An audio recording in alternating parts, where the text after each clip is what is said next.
Alright, today we're going to be doing a starter replacement on a 1996 Volvo 850. And boy is it cold outside. Stay tuned. Alright, so this here is the engine. I'm going to have to disconnect the battery. That right there is the starter. So we're going to have to, I believe, take out the fan in order to physically remove it. So I'm going to go ahead and disconnect the battery and get started on removing this here, and then we'll go from there. We got this piece off now.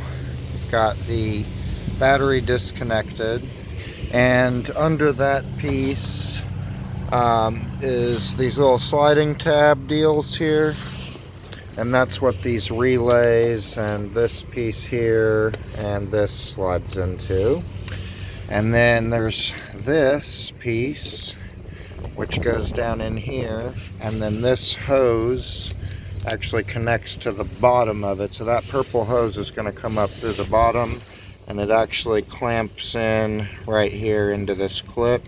I just unclipped it to get it out. Also, this hose clamps in right here. Went ahead and disconnected that. And then I also took out this tube that goes kind of like that. And now what I'm gonna do is I'm gonna take off that 10mm and the one right next to it that you can barely see, and that should enable me to remove this piece and get a really good shot at the starter, or pretty good access to it anyway. I also pulled the transmission dipstick, and man, is that fluid dark. Okay, so now this is what we're working with. Nice open space to get at that starter. I got the fan out. There are two electrical connectors on this fan, and the gray one was actually part of this relay deal that we had to take out of this piece. And then the other one was connected into the harness right here. And in order to get that out, I had to take two Torx screws, here they are, right there, out of the top of it, and those two slots down there at the bottom here and down there.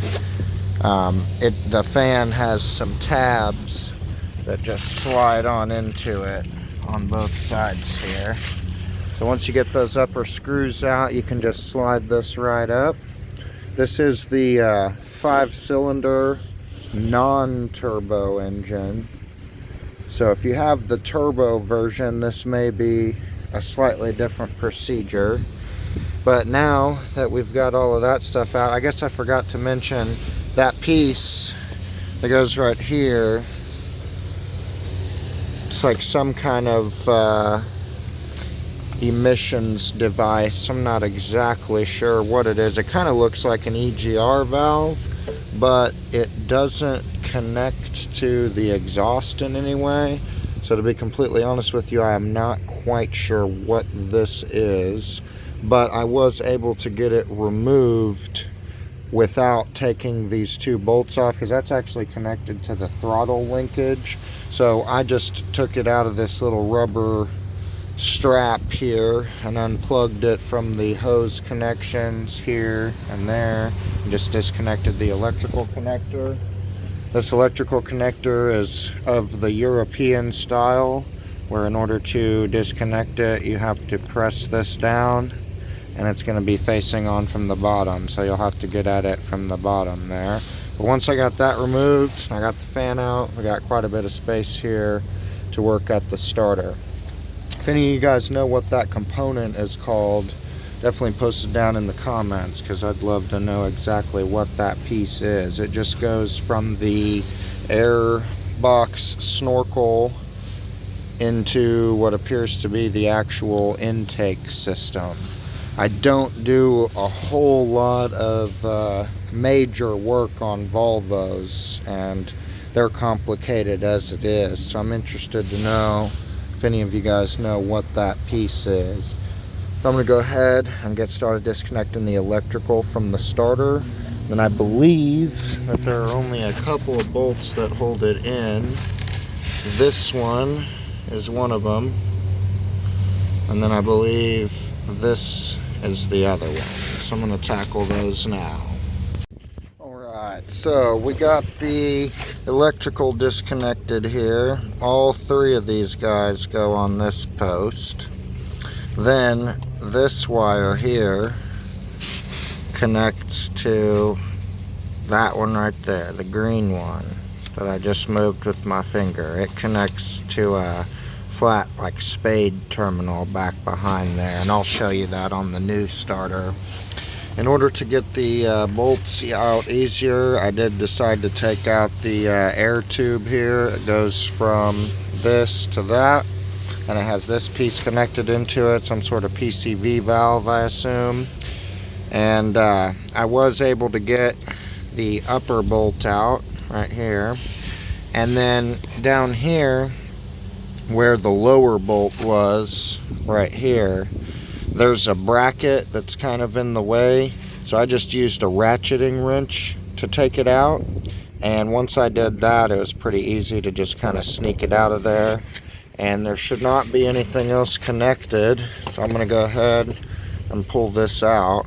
However, I will say that I believe there's supposed to be a bracket of some kind connected on the opposite end, but this vehicle is a 1996, so I'm sure that this starter's been replaced before. Let me see if I can, hold on, don't mind my hand here. We'll turn that light on for you and we'll be able to see.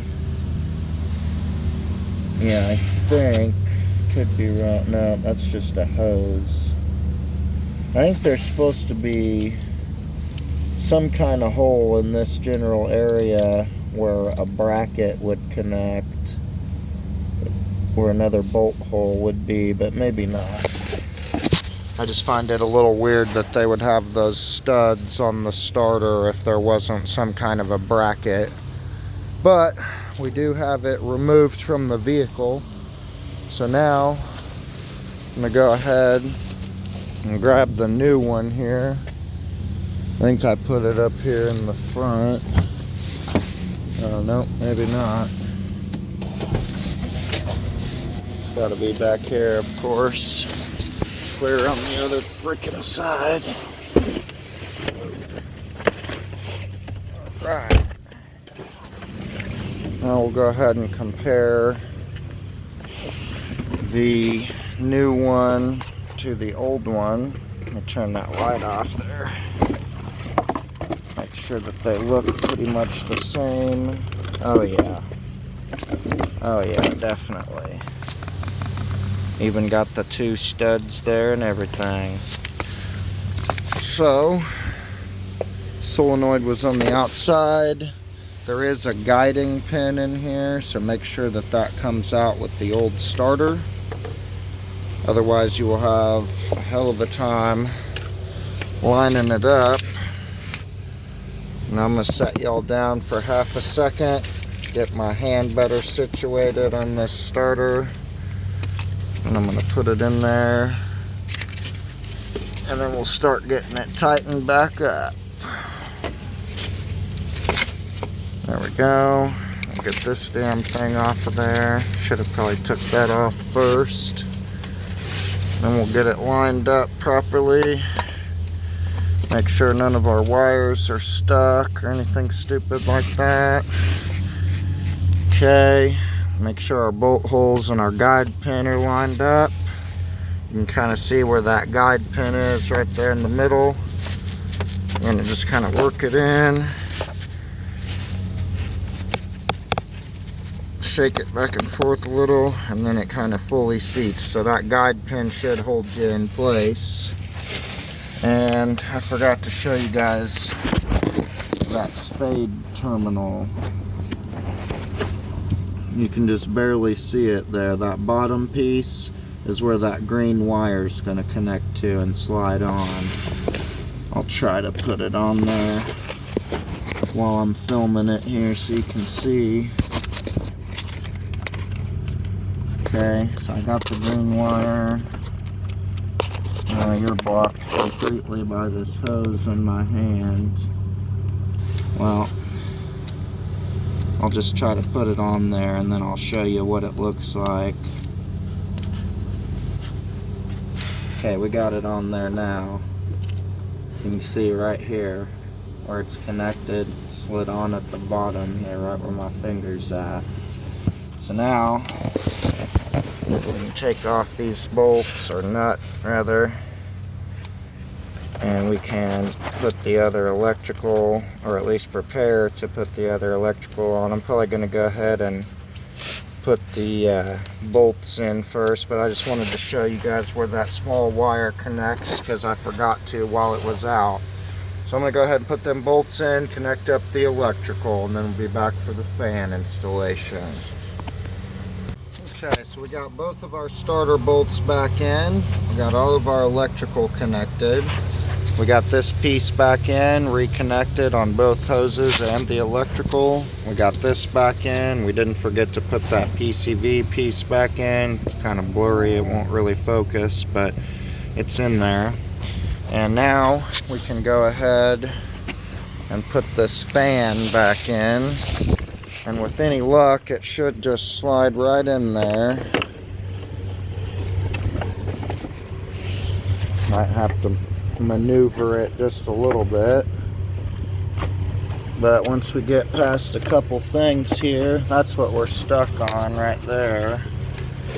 Let me try to just work my way around it somehow. There we go, there we go. All right, literally just fell right into place. So now I'm going to put the two screws in, 1 and 2, and we'll go from there. Okay, now I took this purple hose and I clipped it back in right there, and it comes up and connects to this. I've got this piece reconnected back in and the hose connected back into it. And then I put the transmission dipstick back in. I plugged this and the other one on the bottom of this back in right here. And then now we can take this thing plus the 6.5 millimeter screw, and we can go ahead and clip all of those back into these slots here and reconnect this piece like that. Alright, so we've got our 2 bolts back in the fan. We've got this piece back on with everything connected into it, and we got this tube reconnected. We've also got our battery reconnected. So now I'm going to put my driver away and we'll see if it starts up. These damn drawers, man. One of these days I might put my orange toolbox from the garage in the van, but I don't want to screw that one up too. Oh boy, I dropped the keys. Alright, here we go. Let's see. Moment of truth. Alright. See that RPM gauge? That means it's running. Alright. All finished up. And that was the end of our starter replacement video. If you learned something, please give this video a like.